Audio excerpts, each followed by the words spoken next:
I'll be bad. Ding! There we go, ladies and gentlemen. It is Tuesday night. Welcome to Film Geek Primer Live. La Cucaracha Man in the background. Ready to party for us tonight. He's back, and he's on a rampage. Do you have to pay him for that? I wish. No.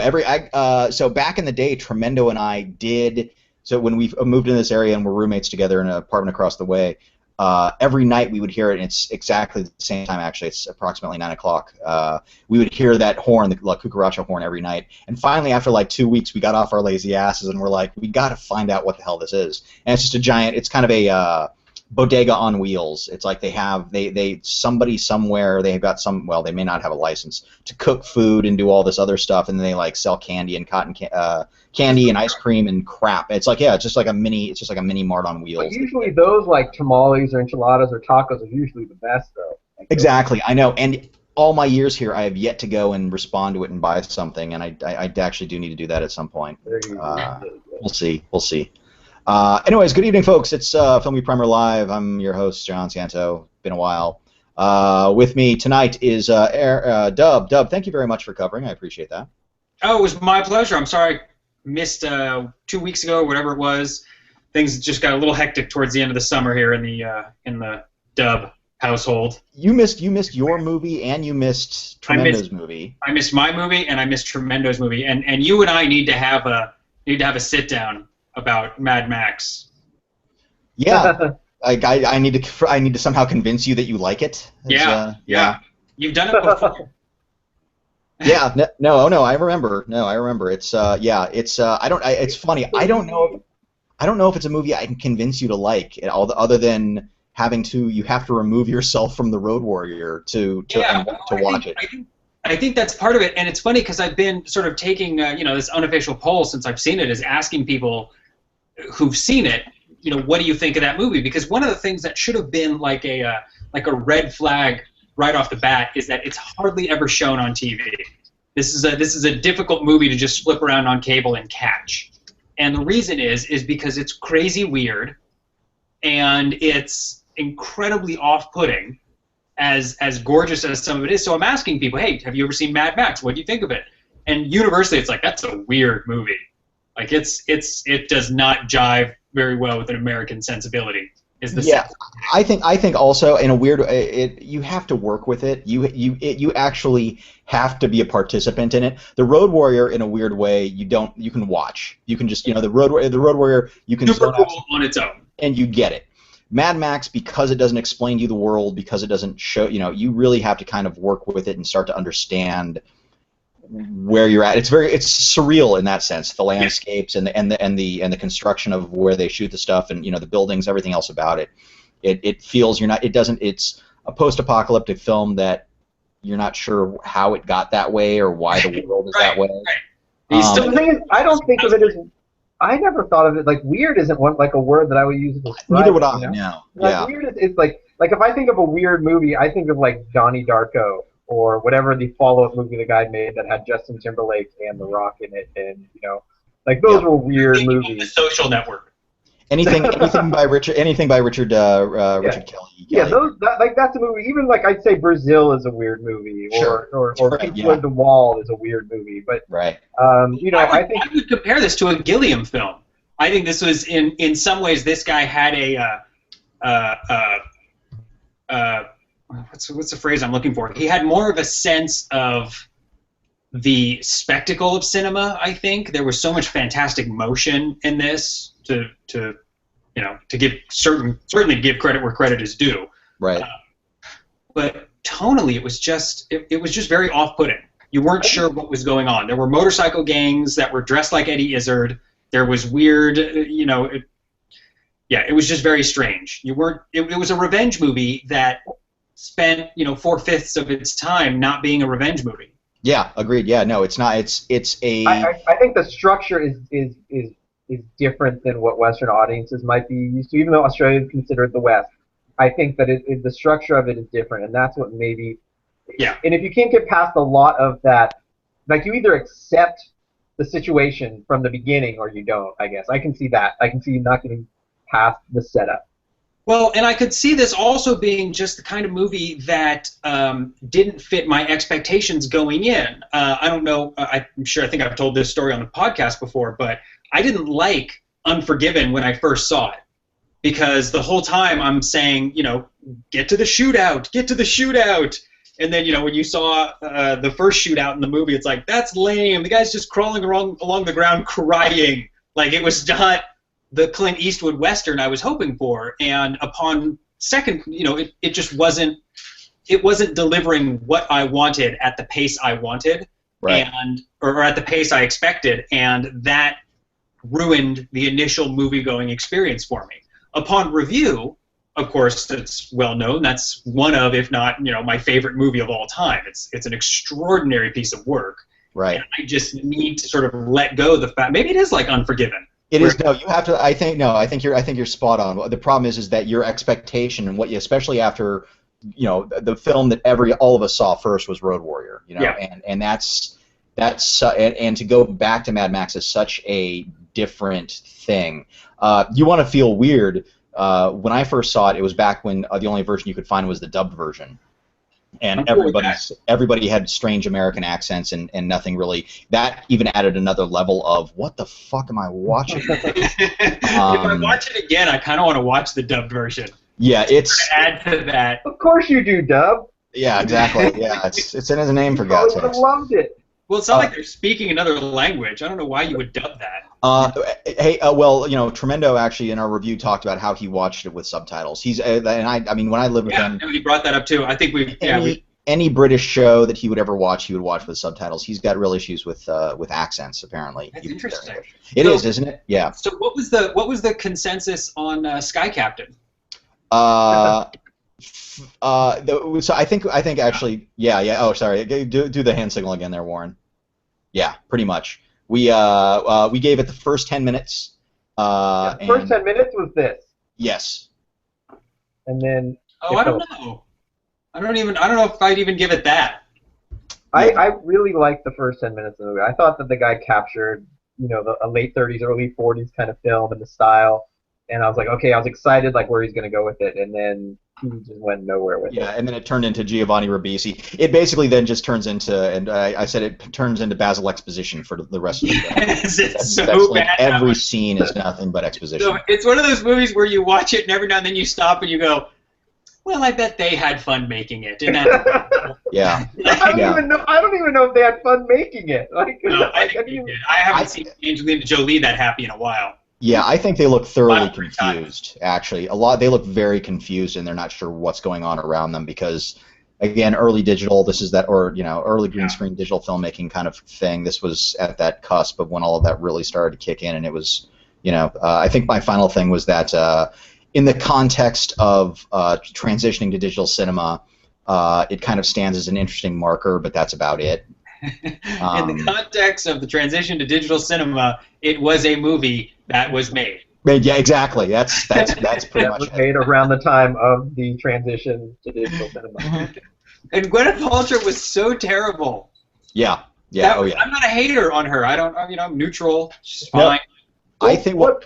Oh, no, go ahead, Warren. I was just going to say that my point was that I didn't blame Gwyneth Paltrow for that. I thought that character was just a horrible character. I mean, there was nothing to like about her. Even when she was trying to be sneaky, it was just for the movie's sake of being sneaky, hiding the vials or lying about certain. There was no point to any. What was the point? It turned out to be nothing. Yeah. It was all style and no substance. Yeah, well, the movie took the worst parts of serials versus whereas Raiders of the Lost Ark said what I loved about serials and then basically kind of made it how they remembered it versus how they were. Right. This is very much a movie that said, well, serials were like this, and we're like, yeah, that's why they were like that. Let it lie. Also with this, of course, Warren, Mr. Graff, how are you doing this evening? I'm good. Good. So I guess what time is it? 9:10. I want to do something. I want to kind of bring up something really quick before we jump into our best and worst. Last week it was announced, I think it was last week, it was announced that James Ellroy is going to write the screenplay for a remake of Laura. 1945 Dana Andrews, Gene Tierney movie. Have you guys? I don't know. Have we ever discussed this movie, Dub? I don't think we have, but I know we've both seen it. And in fact, if you go to my Twitter account, the quote I use is from Vincent Price in Laura. It's one of my favorite quotes. I have not seen it. No. It's No. so. But Do I you know? will. Do you know anything? I mean, do you know I anything don't know about anything about it. No. Okay, then I don't think so. I don't think so. I mean, maybe if you start talking about it, I'll be like, oh yeah, that sounds familiar. Well, you can't talk about it without. And that's the problem, is then I don't want to get too deep into it. Otherwise, we're going to spoil. Because there's have until next you can't week, talk right? about it without spoiling it. All right, I'll watch it. But I rewatched the film today because I ended up listening to repeats of an old podcast called Out of the Past, discussing film noir, and it was a so-so podcast. I would hope so. Yeah, discussing the romantic comedy, and that one just happened to come through on the rotation, and I was like, and that just coincided with everybody. There was some odd negativity or not negativity, actually confusion, or I don't know if they can do this, having James Ellroy rewrite the screenplay. And the more I thought about it, and after listening to this podcast, I was like, oh, you know what else that kind of takes place in this thing? And there's a level of obsession. Something we can discuss actually, is our main character falls in love with a dead woman. Yeah. That is kind of one of the key elements. Our detective falls in love with the victim that he is trying to solve the case of. And it matches so well in an odd way with James Ellroy's life, because he wrote a book called My Dark Places. It's his autobiography, sort of. And his mother was murdered when he was like 7 or 8, something like that, and the murder was never solved. And it was a grisly murder, and at the time he hated his mother and loved his father. And then as he got older, he became really obsessed with digging into who his mother was and solving the case. And this is actually, and he got into drugs, and he started to learn more things about his father that made him dislike his father and side more with his mother, and you had the very kind of Oedipal feelings towards his mother at times. And I mean, he's a very complex human being with some really, kind of went through this interesting time until he finally wrote The Black Dahlia, and this obsession with murder and solving these cases, and that era, and he really got stuck in that era of Hollywood. And he was always fixated with the Black Dahlia murder because it was very much, it reminded him, it was around the same time, I believe, as his mother's death, and it very much kind of fell under that same umbrella of, the murder was never solved, and et cetera, et cetera, et cetera. So as a man who is kind of obsessed with a dead person, he seems perfect to write this script. And rewatching it today, the final shot, by the way, I had forgotten about the final shot. The final shot blew me away. The final shot, I actually took it back and watched it like 3 or 4 times. If you have Amazon Prime, it's streaming on there. I don't. No, it's not on Netflix. No, it's not now, unfortunately. But it's a really good movie that does a lot of telling versus showing. So you can see all of these different elements that if they wanted, it's a classic movie of its time. It's like if you use that script today, but aspects. A lot of it takes place in a drawing room, right? Like it almost feels like a play. It's all interior. It's basically all interiors. There's like a couple just outside the house shots, kind of thing. 2 people walking up. Should we go inside? Yes. Exactly. Dead on. Yeah, that's dead on. But all of it takes place inside living rooms and bedrooms, and all interior, beautifully shot. But there are all of these allusions to where characters came from and what they're about and this and that, that if they decided to externalize it and kind of blow the film up more and show some of these events, you can have yourself a really interesting movie. And I don't know if Ellroy's going to set it in the 40s or if it's going to be present day or how they're going to handle it, but it's almost one of those movies that I think is ripe for a remake after rewatching it. I remember hearing about that, and I'm not 100% convinced because I just don't know if the private eye main character can fly these days. Well, and that's I think what they need to do though is, and I'll be fascinated to see if they go this route because it's Ellroy, if they are going to kind of get more into the psyche of the detective character, because there's one line that references going, you may end up in an asylum if you're falling in love with a dead woman. There's stuff there that you can really kind of sink your teeth into and really get into the psychology of the way these minds work. Because also the murder. He's a police detective, right? He's a private eye, isn't he? No, he's a cop. He is a cop. Oh, right. Okay. But it's grisly. It's a grisly fucking murder that they don't show. It's just she's dead at the beginning, and she took a shotgun to the face. Yeah.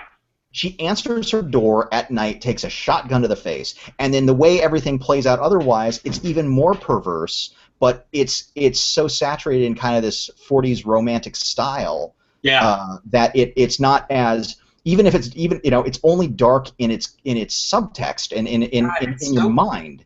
It's so funny the way you're talking about it now, because that's all true, but I have recollections of that movie being more like an Agatha Christie romantic comedy. There's no right. It's got not romantic comedy, but like a classical romance. Sure. But it does have that grisly stuff in there. It's got some really grisly, and it's got like levels of sexual obsession and misogyny and all of this stuff in it that really that could be incredibly complex. And when you're watching the movie and you start thinking about it, it becomes incredibly complex. But it's delivered in a very streamlined, easy to swallow pill. And maybe this time around they'll let the Vincent Price character be gay. Maybe he's so. Got like a wife in the movie, and he's like, "Come on, dear, let's go out to the play." Yeah. Oh yeah. Yeah. Like, no. All he's after is and the easiest way to put it, all he's after is a little pussy. But there's no way that he's just not, looking for love in all the wrong places. Yeah. Well, same with the other guy. The other Milo, I forget the guy that plays Milo. He's a little too gentlemanly and polished. A little too much of a dandy. That movie was real good. It's a very solid ride, and it's a really quick watch. Actually, it was an hour 40, and I was surprised at how I got home at like 5 o'clock, and I was like, oh, I'll just put it on for a few minutes. And next thing I knew, I had like 20 minutes left. I was like, oh shit, okay. So Otto Preminger, great movie. Maybe at some point in time we may have to sit down and discuss it. And who knows? This is one of those things where they announce the script, it's never going to get made. Elroy has written scripts in the past. Right. They're going to cut him a check and just be honored working with him. Yeah, well, it's like he made I forget what Street Kings, right? Was a script that he wrote years before that took 7 or 8 years to finally get made, and after that it was rewritten, and I think all he got was a story credit. Same thing with Dark Blue, which was a really underrated Kurt Russell movie. That was also written by Elroy and then rewritten by oh god, I can't think of the guy's name, unfortunately. He did Bull Durham, White Men Can't Jump. He's more known for sports movies. Is Dark Blue the one where the cop is like Stalker? Is the Stalker? No. It takes place during. It was made in 05, 04, maybe 03. But it takes place. It actually takes place around the Rodney King beating. Is kind of one of the central conceits of it. And corrupt cops and the Rodney King beating is about to take place. And so some of it takes place during the L.A. riots after the cops were let go. Right. Acquitted. So anyways, let's move on here. Summer is over. It's officially over. Time to stop wearing white or however that rule works. And with that, summer movies are now officially gone and done. Summer, of course, seems to be getting longer and longer because this year we're starting summer movies officially in April and now ending at the end of August. So tonight we're going to give you our best, worst. So our categories are going to the napkin notes. The best, the biggest surprise, the biggest disappointment, and the worst. So Shu, of course, couldn't join us. Neither could Tremendo, but Tremendo sent along his choices. So I think the way we're going to do this is we'll start with worst, move our way to best, and if somebody has the same title in their list. Doesn't matter where it's at. You can kind of go ahead and bounce back and forth amongst those. That makes sense. So let's start with worst. Dub, go ahead and give us what do you feel was your worst film of the summer? Well, I didn't see any movie that I thought might be a worst movie. What? I know. I was with you. Oh, right. Oh my God, I had blocked it out. I'm having traumatic memory recovery right now. I'm gonna need a second. Yeah, hands down, the worst movie was Transformers 4. But I know what Gabe had put on there. Right, you're right. So, hold on. So, Warren, does that fall out under your worst as well, or? Yeah, that's the worst movie I've seen in many years in the theater. Okay, so it was not Tremendo's worst, and it's not my worst either. I have one that's going to claim bad. So you guys go ahead and chat a little bit about Transformers 4. We've given that movie most of our. Yeah, there was an episode where we railed on it, and I have since forgotten most of. It was. I can sum it up rather succinctly. It was a bad movie. Let's move on. Fair enough. I'm going to. So let's throw out tease here. His worst film of the summer was The Amazing Spider-Man 2, parentheses, possibly worst film of the year. So he's got 4 months to go to beat it. He's thrown down. See, now that's one of those movies. He read that. That's one of those movies I didn't even bother going to see. Right. It didn't look like it had any value whatsoever. And the more I heard about it, the more reviews I read, even the positive reviews. Something can get 7 stars and be like, I loved all the new characters. No, it's not. Right. It's not good. So all the reviews I read, the more in depth I learned about the film, the less appealing it became to me over time. So no, I didn't see it. Right. Warren, did you get a chance to see it? I did see it, and I guess I didn't hate it. Like, I've seen far worse movies than that. Like, it was just sort of middle of the road, sort of mediocre. I didn't love it. I didn't hate it. Yeah. I just didn't think I wasn't that passionate about it one way or another. For the 2 hours or whatever I was in there, I was like, okay, I'm not angry. I'm not upset. Yeah, and I don't think after the first one, even though it went lower than my expectations were, I don't think after the first one you could expect the second one to be much of an improvement. I mean, the only thing in the first one for me that kind of had anything was the Emma Stone, Andrew Garfield chemistry, and they actually decided to kill that in this one. They decided they took the only thing that was interesting in the first one and basically just cast it aside. And I actually think he's a better Spider-Man because he's more like the comics Spider-Man. Than Tobey Maguire? Yeah, for sure. Yeah. And is it the performance, or is it just the fact they're kind of writing him now much more like the Spider-Man from the comics? That guy's really good.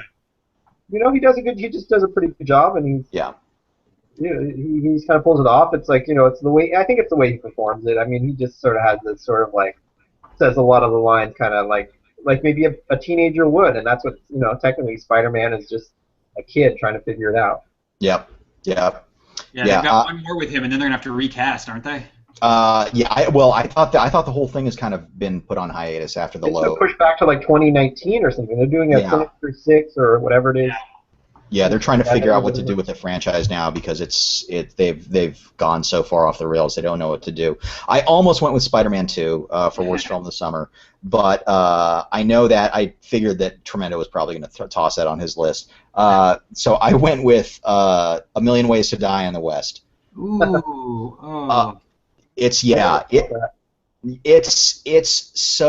of those movies where there's always they put the funniest bits in the ad. Literally, they put the funniest bits in the ad, and the rest of it's 2 hours of the same joke over and over again, and it's that Seth MacFarlane thing of repeating the same joke over and over again, thinking that it's going to be funnier the second and sixth time. I don't know why. It's a mess. Nothing about it works. I read one review that they said it's not the worst film of the summer because you've got to be impressed that Charlize Theron actually can pretend that she's is attracted to Seth MacFarlane. Which I'll give it that. Well, she's a pro. She is a pro. That's a professional actress right there. She's a pro. Yeah. That's such a shame to hear, and I know a lot of people who didn't enjoy it. But in the ad, over the credit at the end when they play a fart sound and you hear an old man say, "That came out of my penis." Yeah. I thought this is going to be the funniest movie I've seen in 20 years. That made me laugh so hard. But yeah, if only there were more jokes. If only there were jokes like that throughout the entire thing, you might have it. But again, it's front loaded with humor. I'll just watch the ad again. Yeah, and that's all you have to do, because then when you rewatch, you're just kind of like, okay, there's nothing more to this movie than the 2 minutes that you saw in the trailer. So yeah, worst movie for me is A Million Ways to Die in the West. Let's move on to biggest disappointment of the summer. So Warren, do you have anything for us? I was disappointed by Godzilla. I really wanted to like that more.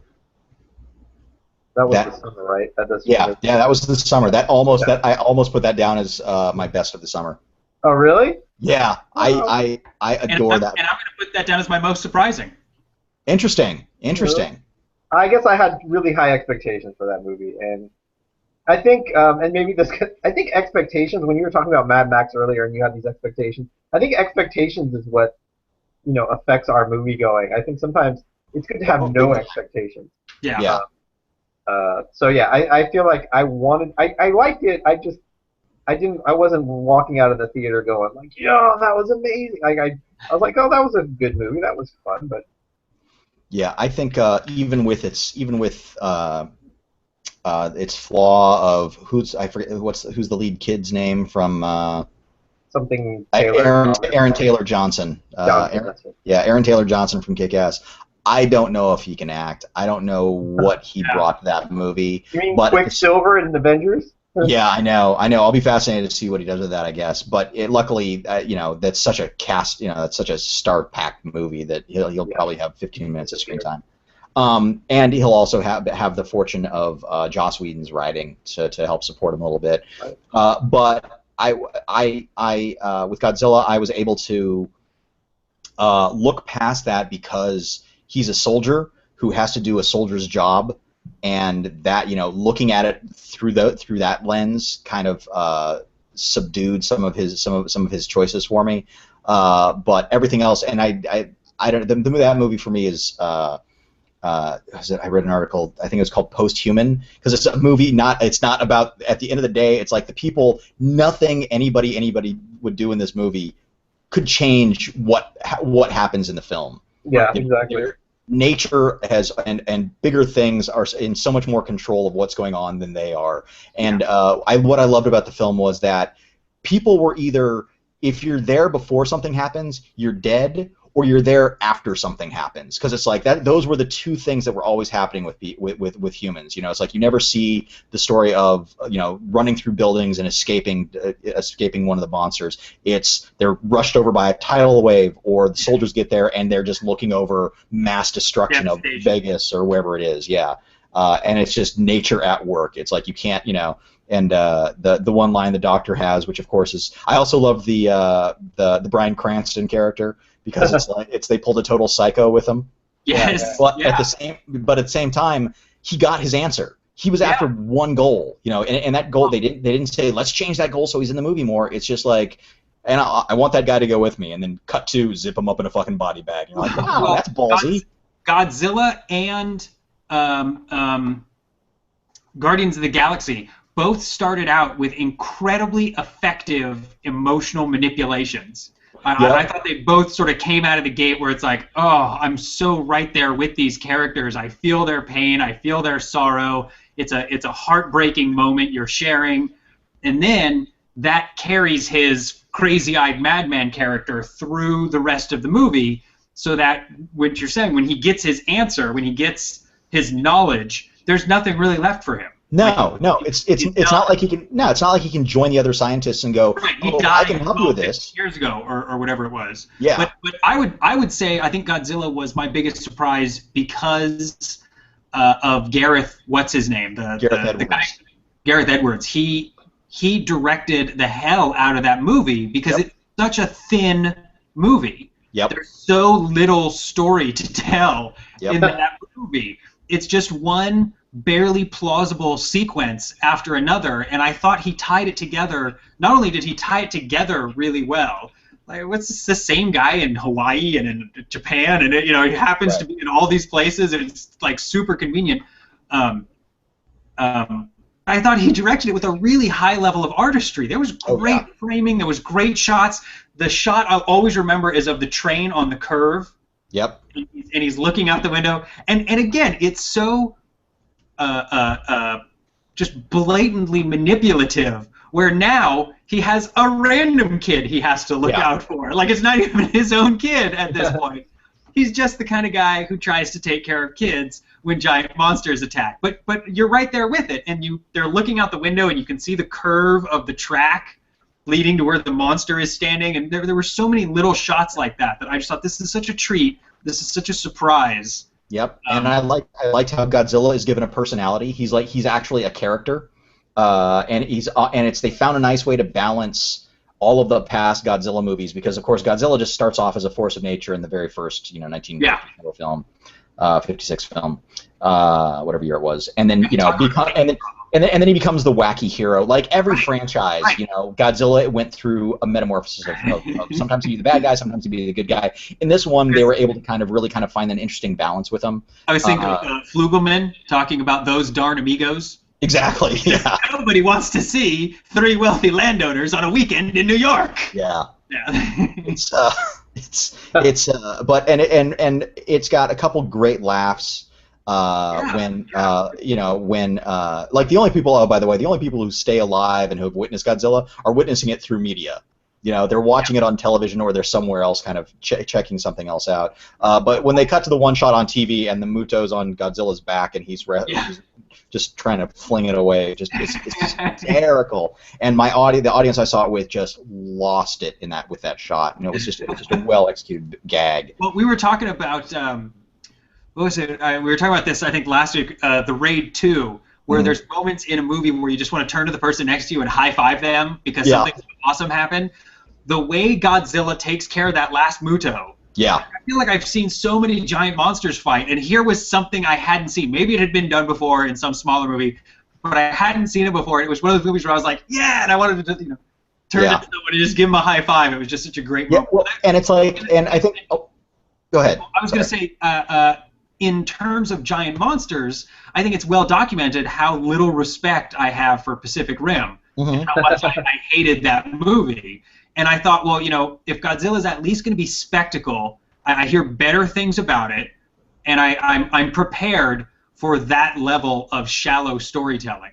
Right. And it just exceeded. It was better directed than Pacific. Expectations. It comes to well, that's why if you're talking about surprising or disappointed, all you're talking about is expectations. Exactly. So yeah, so disappointed, slightly disappointed with it. Was Warren. Dub was that's his biggest surprise of the summer, and that actually is my runner-up for best film of the summer. It's more money.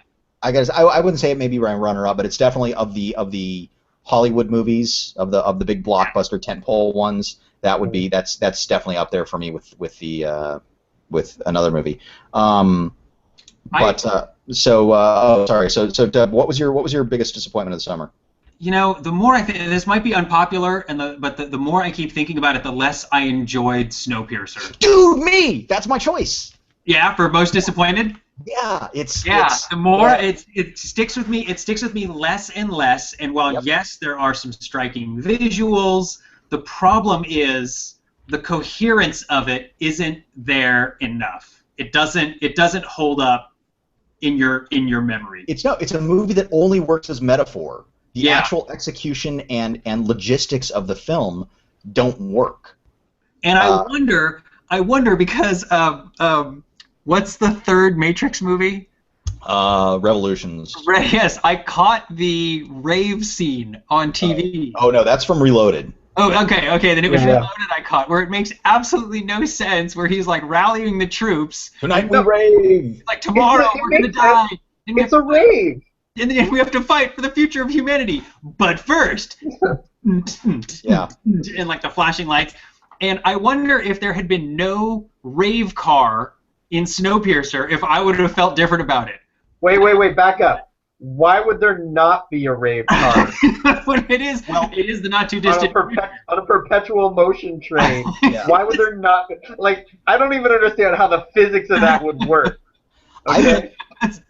Here's the biggest down a problem. whole letter grade. Here's the problem with the rave car too, is that why is it so close to the engine? Why is that like the main car? Like, does Ed Harris go back and party during the weekends?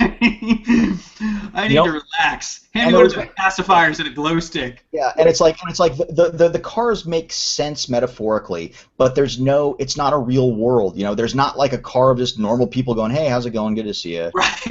Right, exactly. Crazy weather, isn't it? Yeah. So cold enough for you? I'm just kidding. Too soon? We're in the student car for like 20 minutes. Yeah, that was a disappointment. It certainly has its merits. There's some. Where's the high school car? Huh? Where was the high school car? Or the middle high school? The school. You were in the school car for like 20 minutes of the movie. Yeah, but all those kids were 8 years old. You know? Right, yeah. Like, there's nobody in between. Like that. Yeah, that's. Yeah, that was you think that about was that movie too long. That was the K-8 car. There was no junior high, high school, college car. Well, you're old enough to start raving. Yeah. Yeah, where food is so scarce, but yes, they have all the recreational drugs and alcohol that they can produce from the car. It just falls as good as Chris Evans was, as good as. And that's the thing. It's like you've got Evan's monologue, you've got the ideas behind it, and the themes and all of these other things that are really strong. And you're like, okay, there's a lot of interesting stuff here. I love the end. I really that part definitely sticks with me as a positive. It's just everything leading up to it. So that's my disappointment for sure. Yeah. As long as you don't think about the actual science of it. Yeah. Yeah, you have to play with it as the fantasy that it is, and in a weird way, I know this sounds odd, but Harvey Weinstein may have been right about about trimming a little bit of it out. Maybe the trim, but certainly he was wrong about trying to do a voiceover. Yeah, the voiceover would have been silly, but tightening up a little bit of the Ed Harris stuff near the end would not have damaged it that much. No, but the problem is the whole movie is paced weird. Yes. And that's almost part of the intention. Mm-hmm. I have to believe it's part of the intention. Well, I think that's definitely part of his style. All of his films have a very I wouldn't even say awkward pacing. They just have a very individual pacing to them. Yeah. That works for me in all of his other movies except for this one. Well, wait, he did The Good, the Bad, and the Weird, right? Yes. It's right there in the title. I did not like that movie. I mean, I started to like that movie, but then it got weird, I guess. Yeah. I guess I should have expected that. I did not see that coming. This got weird. I mean, it was good, and then it was bad. It just got weird. It sounds like it was the most aptly named movie I've ever heard of. Yeah, But this one did too. I mean, this one it hung out in the beginning, like, you know, in the dystopian butt of the train. It sort of breathed through, like, all like the light. Yeah. Right? That's what it is, right? Yep, it's the eyes of the train. And then you think they're fighting their way through, and like it's really dark, and it's really cool. Like, you're kind of hooked during those battle scenes, and then it's just like moving through what future society would be if it was just on a train, but you don't get to see everything. Right. The train can't be there, and then it just kind of has a moral ending that's kind of weird, and it's just I mean, I enjoyed it, but you can't think about it. That's the thing. I really liked it, but I can't. Yeah. Yeah. No, or if you think about it, you just need to think about it on a philosophical level. And also, I just thought about this dealing with the cars. So there's the one car where the lights go out and there's the giant fight taking place, and they've got the guy with the torch running to light the room up. Right? That's just the fight. Is that just a fight car? Like, you know what I'm saying? It's a giant car with nothing else. Fight car. I was gonna say first rule of fight car. Don't talk about fight car. Yeah. So I'm gonna leave it. It was a big empty space, wasn't it? Yeah, it was just a giant empty car. It was a fight car. Yeah, it was a fight car. But okay, now going back, Snowpiercer was a weird movie. I would call that weird. It was weirder to me than Mad Max. Because I'm thinking, it's funny, as we're talking about Snowpiercer, I'm thinking if someone had prepared me for Mad Max and said it's very strangely paced, it is odd in a lot of ways, and it's not the kind of violent revenge thriller you may be expecting from your Road Warrior experience. Like if my expectations had been changed, but the reality is I had heard nothing about this movie. Right. So it was a different kind of experience, and maybe that's why, I don't know, maybe I need to see Snowpiercer again. I don't see it happening anytime soon. Now here's the one thing though I will say about Snowpiercer is that whether it succeeds or fails at what it's doing, I would much rather see movies like that coming out than movies like than any of the Transformer stuff. You know what I mean? It's like, however disappointed I feel with it to some extent, because my disappointment comes from you're that far away from being great. Right. And that's the disappointment. It's not like it's a bad movie per se. Yeah. It's that's where that thing. It's like you had to see the effort. You could see the effort. It was so close. You were so close. Yeah, you were so close. It was in your hands, and you fucked it all up. And he didn't fuck it all up. It just something. It just didn't work. He didn't fuck. I don't think he fucked it up. It just didn't quite work.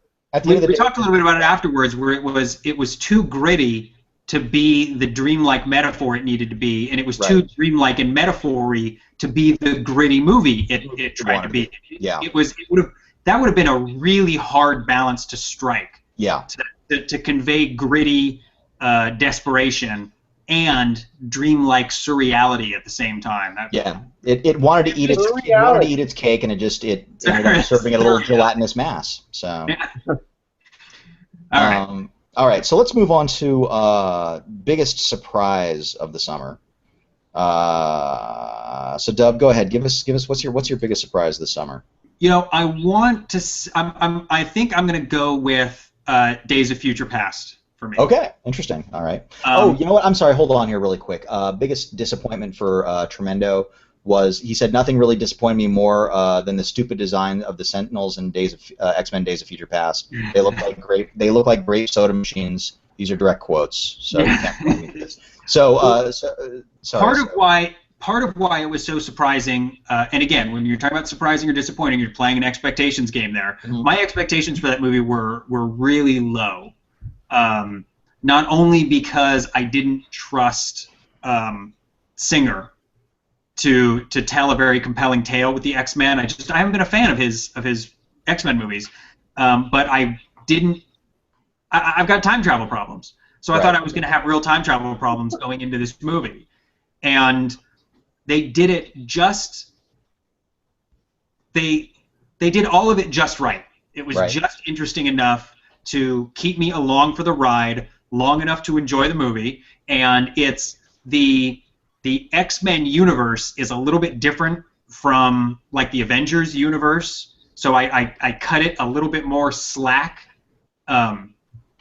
It goes into like stranger places, I know, at least in the X-Men stuff I know, and the same way you drop a whole grade down of Snowpiercer for having a rave car. Right. Quicksilver brings X-Men up a full letter grade. The Quicksilver, that's a full letter grade bump for that sequence alone. Yeah, and it's not even just the Quicksilver sequence; it's the Break Magneto out jailbreak sequence. That whole thing. Was a fantastic bit. Yeah, which was more than I thought Singer was capable of, just in terms of imagination. That sounds insulting. You know, I don't think he's that bad, but. You know it's saying something when you're like, Joss Whedon, take note, okay? Yeah. Like, this is how you've got to do it now. Yeah, the bar is totally raised, and plowing through more Firefly, no one is worried about the script for Avengers Age of Ultron. Like, that's my least concern, is the script and, like, the character stuff. But I just hope it delivers on the gee-whiz action that we've seen. Because I enjoyed some of the I really enjoyed the action sequences in X-Men, and you were I remember, Santo, you were complaining about why does he have to lift up the stadium? Yeah, like it's so complete, and I completely agree. There's no it's needlessly complex. It does nothing. If you could do it, you would. That was awesome. Yeah, that's it's a great looking bit. I agree. And actually, I saw the film twice. But to Tremendo's point, all Sentinels look stupid. There, I said it. All right? I have never seen a non-stupid looking Sentinel. made of a space-age polymer. Yeah, you can't do it not stupid. Yeah, it was funny. I saw X-Men: Days of Future Past twice. Not exactly by choice. Scientist Steph wanted to go see it, so I had to go see it again, sit through it again. But I was not upset by having to sit through it and watch it again. You know, it neither met. I would say I had relatively meh expectations going in, and it delivered on that. I mean, it's, you know, I still like First Class quite a bit, and I think probably one of the things that helps this movie, I mean, what really helps this movie is the cast from First Class being in it and having all the stuff that they get to do. I mean, it's, you know, Fassbender has great hands. That guy can do some good. I believe he's moving have good space. hands if you're gonna Magneto. Yeah, exactly. Well, I hear all of his appendages are pretty impressive. So yeah, no surprise. It's yeah, he's a well hung man. I thought McAvoy was McAvoy. Yeah, James McAvoy. Yeah, I thought he was really good too. Yeah, and it's a good cast, and I think that's one of the things. That's really one of its strengths is that you have a very solid cast. I mean, Jennifer Lawrence is you know, nothing to cough at.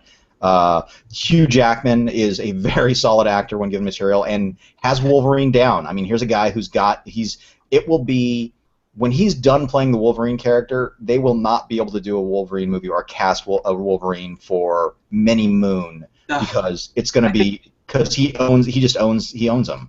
I don't like it. That was one of my complaints about this movie is that they sort of took the Wolverine out of Wolverine. You know, he wasn't like he didn't have the anti-antium and stuff like that.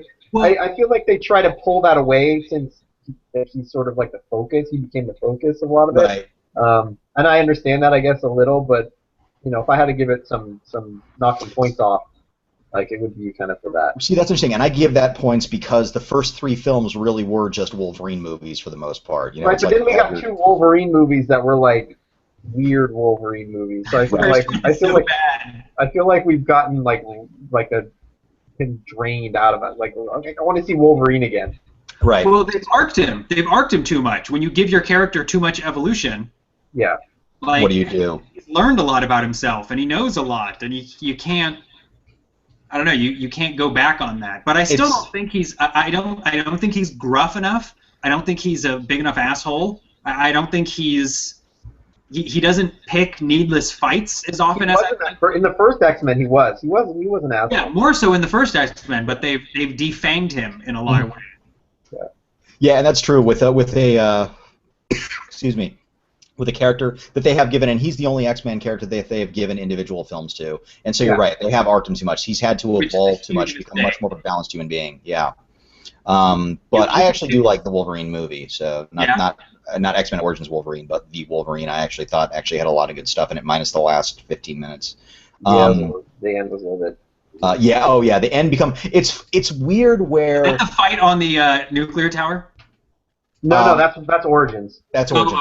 Yeah, no, in the new one with Deadpool, that was like what? Yeah, no, this one in the Wolverine, it's funny because a lot of people. It's strange to have geeks talk about a comic book movie becoming too comic booky. It's like it's such an odd path that has to be walked to find that place where it's cinema, but it's not too comic booky. Because that's you're like okay, fair. I mean, it's very fair, but at the same time, it's bizarre. It's funny because I was thinking of X-Men characters that they should pick out for their own movies because they could be made cheaper. Right. And well, there was talk of a Magneto film back in the day. That would not be cheaper. That would be far more expensive. They're trying to go on name brand recognition, but they should go sort of the other route and try and build out a character. Well, I think there was. I like Gambit. I was going to say there was talk about it. There was talk about a Gambit movie as well, and then Channing Tatum was going to be Gambit. Yeah, and that's just explosions. Yeah. Like you get him back into the South. Right. You make it the character piece. I don't know if you saw the one with his brother where they were trying to get the box of evil, and there's a whole great series about it. It's more of it's more of a Southern Gothic kind of feel to it. It's got a lot going on. Yeah. Exactly. Yeah. Creepy mutant brother stuff. So, Warren, what's your most surprising film of the season? I think my runner-up surprising film. My runner-up is Captain America: Winter Soldier. because I knew I was gonna like it, but I didn't know it was gonna be such a good movie, or I thought it was a great movie. Yeah. Like it was just all around a good. Like it was kind of beyond comic book movies to me because it was like it was a thriller. Like I was into it. It just happened to be a superhero. Yeah. And I was way more surprised by that. I knew I was gonna like it, but I was like, whoa, this is a great movie. But I think my biggest surprise was Edge of Tomorrow. Mine as well. That's mine. Yeah. I had no idea how much I was gonna really like. I thought it was gonna be a fun movie. Like I'll admit it, I like Tom Hanks movies. Like he delivers, and I go in and I watch them. Or Tom Cruise. I mean Tom Cruise, but I also like Tom Hanks movies. So I guess sure. New topic. This week, the cinema of Tom Hanks. So, yeah, so I like Tom Cruise movies, but I was really just surprised on how good that movie was. Like I had low expectations. Yep. And it turned out to be just like this really good, smart sci-fi movie.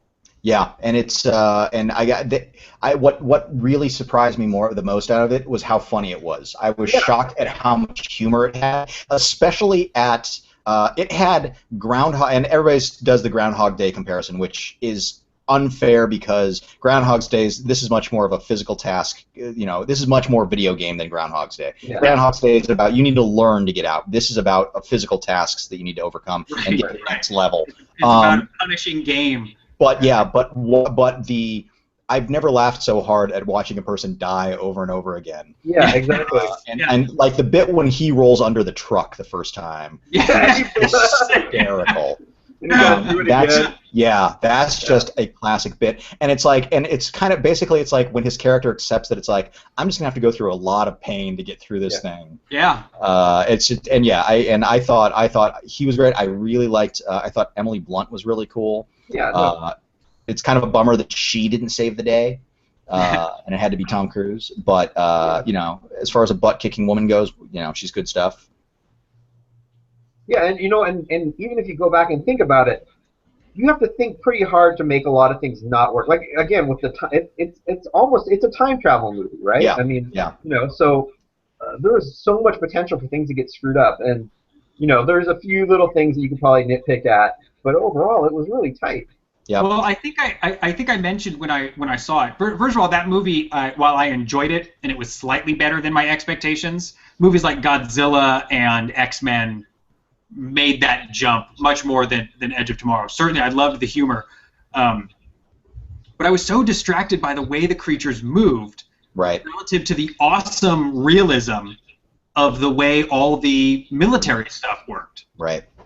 So it was very sort of visually disjointing, and I don't think it's a time travel issue so much as it becomes a continuity issue. Well, it's a time geography issue. Yes, yeah. Because it's like it does an incredible job of saying, like so next time you see him somewhere, you're like, okay, we're back at this place. It's like they do just a great job of setting up a location the first time around, so the next time he goes through that, or even half an hour down the road and you pop back and he's at a certain place in the camp, you're like, I know exactly where he's at in his timeline. Right. Yeah.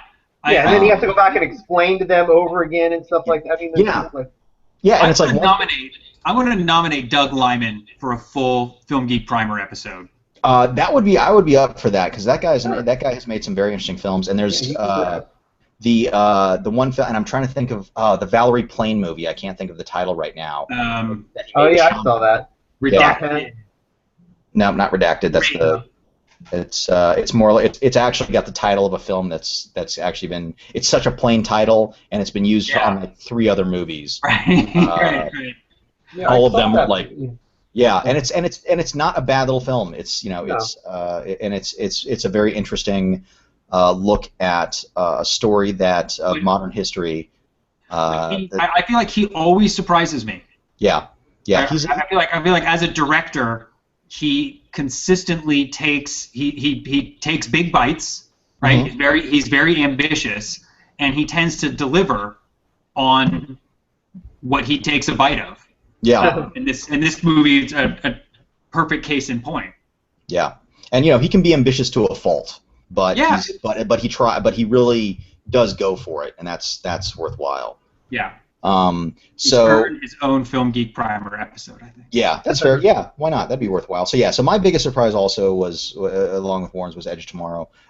The biggest surprises for Tremendo, starting, I'm going to go from the bottom up here. Snowpiercer was apparently a big surprise for him, but that falls under the thought the metaphor got a little heavy-handed and labored towards the end, but still a well-acted and exceedingly well-made film. Fair game. Yeah. Edge of Tomorrow is his second one. Even with the dependable Doug Liman at the helm, I was still unsure. You can tell he thought about this. Even with the dependable Doug Liman at the helm, I was still unsure of this movie, but was pleasantly shocked at how good the movie was and how much I liked Tom Cruise in it. So, not a huge Cruise fan, I believe. And then his other one, his most surprising one, which I have not seen, and I need to, is Chef. And he said didn't know anything going in and kind of loved it. Mm-hmm. So, and Chef played at the ArcLight all summer, and then it went away, and then it came back to the ArcLight for like 2 more weeks. So good things about it. Yeah, so and it's interesting right there. We've got Jon Favreau, who wrote Swingers, Doug Liman's first directorial. Right. We've got a little connection there. But Favreau getting back to his indie roots after what we could say were, and there was actually an interesting interview with him, I believe, with Elvis Mitchell, talking about this the kind of disappointment or having to deal with these strong studio voices to make what he wants to make, and there's kind of a lot of back and forth and tensions and. I thought the most interesting thing he was talking about in that interview. Yeah, I'm curious to see Chef. I haven't seen it yet. I think unlike Snowpiercer, that's a metaphor that's going to work really, really well. Right. But one of the most interesting things he talked about in that interview with Elvis Mitchell was not the pain of making a bad movie, but the pain of making a mediocre movie. Yeah. He was clearly talking about Iron Man 2, where he was like, if you make a bad movie, at least everyone involved can either believe in it or feel like they're swinging for the fences, right, or feel like it speaks to them at some level. But when you put in, 20 hours a day and your blood, sweat, and tears, and you make a movie that's just meh, it's actually more devastating in a lot of ways because you don't have anything to cling on to. You don't think he was also talking about Cowboys and Aliens there? Yes, that's exactly right. He was talking about Cowboys and Aliens. Yeah. Yeah, I agree. So yeah, it's cool to see him get back to his indie roots, and the way he made it, I thought was really cool.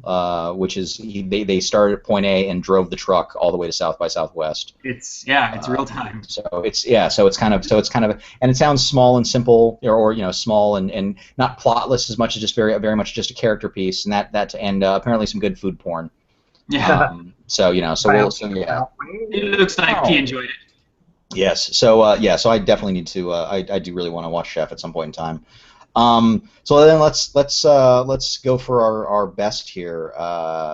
Let's see. Sorry, Warren? Did you do the first on most of right now? Warren, you go first. What was your best? What's your best film of the summer? I think I will go with Guardians of the Galaxy. All right. I enjoyed that immensely, and it was pretty much everything that I enjoy in those big summer movies. I mean, it had all the things that, like, I felt like a kid, and it's the only movie I've seen twice in a long time. Nice. So in the theater. So it's like, I just had such a great time, and I'm not going to say it's going to win the Best Picture Academy Award, but I just love that movie. I thought it was great. I had a ball. Yeah, no, it is exactly what a summer movie should be for the most part. It hit all the proper beats. It did its job. It's going to probably crack 300 million by the end of this week. It's the biggest grossing film of the year so far. Good for it. Good for Marvel for being willing to break away from their big old plan to some extent and throw something different out there and hope that audiences like it. And because of that audience response, we can hope that maybe there will be some more risks taken. Yeah. That would be a big plus. Dub, what do you got for your best? It's a tough call between the two Marvel movies, bookending the summer between Captain America 3 and Guardians of the Galaxy. But I think Two.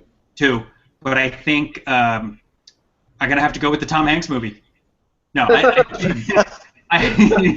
an inside joke from like. You might remember this reference from 10 minutes ago. That's what's known as a callback in the. In the bin. I think I'm gonna have to go with Guardians of the Galaxy too, and also. The main reason I'm gonna have to say is probably the sense of humor, which was one of the biggest surprise elements. Everything everything Captain America 2 tried to do, I thought it did very successfully.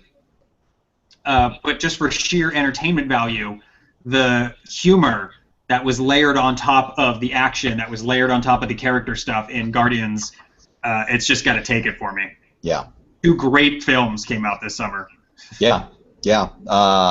So I'm going off the beaten path a little bit here. I was debating, and like I said, I think some of the better films. I'm right there with you on Cap 2. I'm right there with you on Guardians of the Galaxy.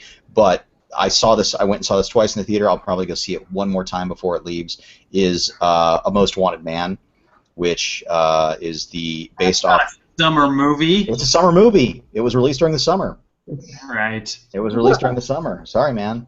And it's get Oscar nominations. It doesn't count as a summer. It's not gonna get Oscar nominations. It's a non-special effect Oscar nomination. Oscar nomination. Yes, Yeah. But it's one of Philip Seymour Hoffman's final performances. It's based off a John le Carré novel. See?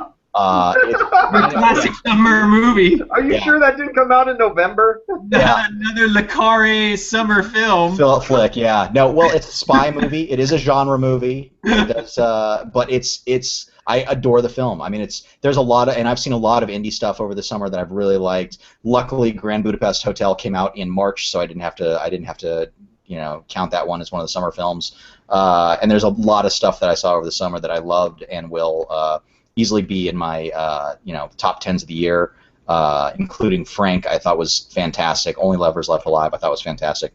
But A Most Wanted Man, it's a spy thriller. It's a spy thriller that does what I really like in spy thrillers, which is it's not about actions and guns and chasing people down or everything like that. It's much more of a slow tension building, put the pieces together, let's see, kind of story. And it's also something that it's a much more modern spy thriller where it takes place in is it Hamburg, Germany? Something like that, where 9/11 was planned apparently. So it has become kind of this hub of the German intelligence has really kind of like cracked down, and they're basically kind of keeping track of everybody. And it sets up this really fascinating storyline about a man who is a rich guy who is basically cooking books to finance a boat that supplies terrorists. And so it's got a great performance by Robin Wright. Rachel McAdams is very good in it. But Philip Seymour Hoffman is mind-blowingly good in this, and he just feels so beat down and so tired. And it's one of the, I went to see. I had to see it a second time because the first time you're watching it, you almost have to say to yourself, how fucked up is he at this moment? You know what I mean? And that to me is kind of like, but then you're kind of realizing, now this is work. I mean, this is a man kind of understanding how tired this character is and all of this work that's put into it. So I just thought it was a great thriller. I thought it was a really solid thriller. And so that had to be I had to put that up as my favorite of the year. And I saw, because I saw Guardians of the Galaxy twice in the theater. I saw a few films twice this year, which is kind of rare for me. But A Most Wanted Man was one of those movies where as soon as I was done the first time, I easily could have stepped right out, bought a ticket for the next show, and rewatched it again. And so that kind of. I felt about Transformers 4. Yeah, I'm sure. I'm sure. I'm sorry. Did you say buy a ticket? I meant grab a gun. Yeah, right. That's exactly what I was going to say. Sorry, this thing's fading out. But so let's go for Tremendo's top 3: Captain America, Winter Soldier, Guardians of the Galaxy, and of course the one we didn't talk about, which I debated with as well, was Dawn of the Planet of the Apes. Yeah, not a lot of monkey talk tonight. Yeah, no, not a lot of monkey talk tonight. But at the same time, I think it's because you had such a great first film, and that the second one equaled that, and so it's. Again, that expectation game. It met an incredibly high expectation, but didn't throw anything out there. Which is an accomplishment in of itself. Oh, totally. I didn't pay attention. Totally. How much money did that movie make? Is there going to be another one? I'm sure there will be another one. I have no doubt in my mind there will be another one, but I don't know how much money it made. But overall, overall the summer tanked. So it was Hot not a summer. solid summer. Yeah, it was not a solid summer. Even though you had your hits, like your 22 Jump Street made a ton of money. A couple of other films made a ton of money, but those are being offset by the amounts that some of these other films were supposed to bring in. I did not see Maleficent, which made a ton of cash. Yeah. And a couple of the other biggies of the summer I did not see. I did not see Sin City 2. I will not see Sin City 2. I think we talked about that one already a little bit. And so that's about it. Those are our favorite films of the summer. Any kind of final remarks? Any kind of runner-up stuff that anybody wants to mention really quick? Although I guess technically I saw the re-release of Ghostbusters on Labor Day, so it's just under the summer. Did you? How was it? It was great. Of course, it's Ghostbusters. It was awesome. I saw it at I saw it at the Regency, which is where I saw it when it first came out. Oh, in nice. 1984. So different screen, but it was the same theater. Right, that's cool though. But did you take Austin with you? No, I went by. He didn't really want to see it. I mean, I think, I was trying to think. I was his age when I saw it. No way. Were you that young? It was 1984. I might have been a year older, depending on when my birthday. I think it came out in June, so around my birthday. So I might have been. I saw that in the theater. Yeah, I saw it with you.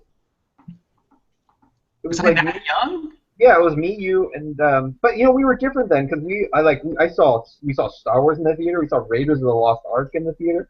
Yeah, yeah, that's true. I would have been like 8. Yeah, we saw a lot of different stuff in the theater when we saw Midnight Cowboy in the theater. Yeah, yeah, that was great. Now in the theater. So, but yeah, so it was cool to see it. What I thought would have been really awesome is they had attached trailers from that day.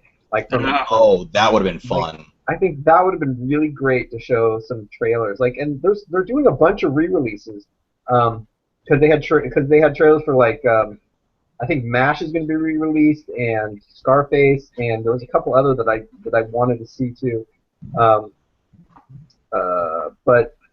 I thought if we're going to start doing this, I think it would be fun to make it a whole experience, like a whole kind of travel back in time. Yeah, that would have been cool. Do like a total 1984. Yeah, it was 1984, but I don't know if all the effects hold up. Maybe not even a lot of the effects hold up, but so there's a lot of lines in there that I kind of forgot about. Like Dan Aykroyd's all, listen, you smell that? Smell something? Yeah. And I was just like, and I don't ever remember that. I was just like, oh my God. Yeah, Egon, your mucus stuff. There's like all sorts. It's just like patted down with all sorts. I mean, Did you read the paper? Print is dead. I was like, you know ahead of his time. But it was really great.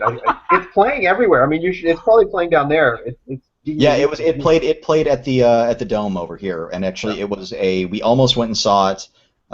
Scientist Steph's nephews were in town for the weekend, and they were asked if they wanted to go see Ghostbusters or Hercules, and we ended up to go see Hercules.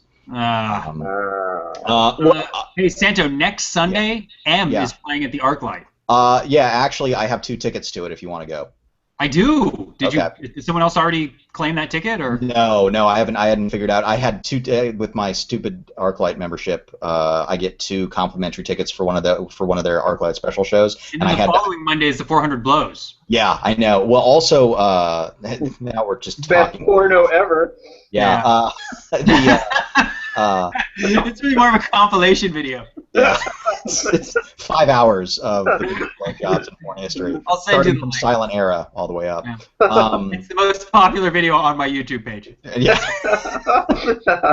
But Le Cercle Rouge, the Melville flick, they're also re-releasing for a couple weeks at the ArcLight, and I really want to go see that on the big screen because that's an interesting heist movie. That's a really fun heist movie. And that's it. I guess that's it. So next week, so Friday we're going to be discussing Night of the Creeps. Did you know about this, Dub? Did you hear the title? I did not. I have not had a chance. Night of the Creeps. Night of the Creeps. Warren's choice. Night of the Creeps. I picked it. Did we see that together? Yeah, we saw when we were young. Yeah. I think from now on we can basically just say you saw it together, and we'll know. Well, no, that's not true. We didn't. We didn't always see everything together, but that one because we used to joke about I picked it because I saw it on Netflix streaming. I was like, Night of the Creeps. I don't think I've seen that since the late '80s, but I remember talking about it. Yeah, it lived large in legend. I'm excited to see David Paymer as young scientist. Yeah, David Paymer's got his little bit. Old scientist days. I actually watched it on Monday. You already seen it? Oh yeah. I rewatched it on Monday because I said I've got time. It's Labor Day. Let's have fun. Yeah, that was part of that. That was part of that comedy horror genre, like House 2 picked up on that. Yeah. All right. Yeah, it was of that. It's definitely a movie of its time. A kind of a horror movie, and do the air quotes, a horror movie of the '80s. So that's it, folks. Thanks for joining us. For none of you, I'm back and now nobody's watching. Sorry. You were our audience. Yeah. This is what's known as social outreach, where you make your audience part of the show. That's right. So me and Babs aren't chatting this week. So there you have it. So Dub, where can people find you? At Film Geek Dub. I say this every week, but I plan on tweeting more soon. It's been a tough couple of days, weeks, summer. That 140 characters, man. Yeah, it's tough. Tell it to the Twitter. Yeah, really. I do. If you tweet anything about Robert Pattinson, they will follow. They will respond. All right, that's the trick. All right, here. I'm gonna try something. Robert Pattinson experiment and see what happens. I'm gonna do. This is gonna be the Robert Pattinson experiment because this is true. That's gonna be my new band, the Robert Pattinson experiment. Which I believe is some sort of hovercraft. Yeah, you will get retweets and followers for about 5 minutes until they look over the rest of your feed and realize that's the only time. That should just be your tweet. How do you spell Pattinson? Robert Pattinson. So, anyways, Warren, where can people find you? At Warren Graff. At RobertPattinson.com. Yeah. And of course, you can find me at John Santo. You can find Shu at Shuniverse. And you can find Tremendo at El Tremendo 3000. Is that right? No. They don't get shout-outs if they're not on the podcast. You're right. Fuck them. Don't look for those guys. Traffic to their website. I don't think anybody's getting traffic. So that's it for this week, folks. And we will see you on Friday night, 9 p.m., where we will be reviewing the Fred Decker cult classic, Night of the Creeps. So, Shu, don't play us out. That was confusing. I know. We'll see you next week.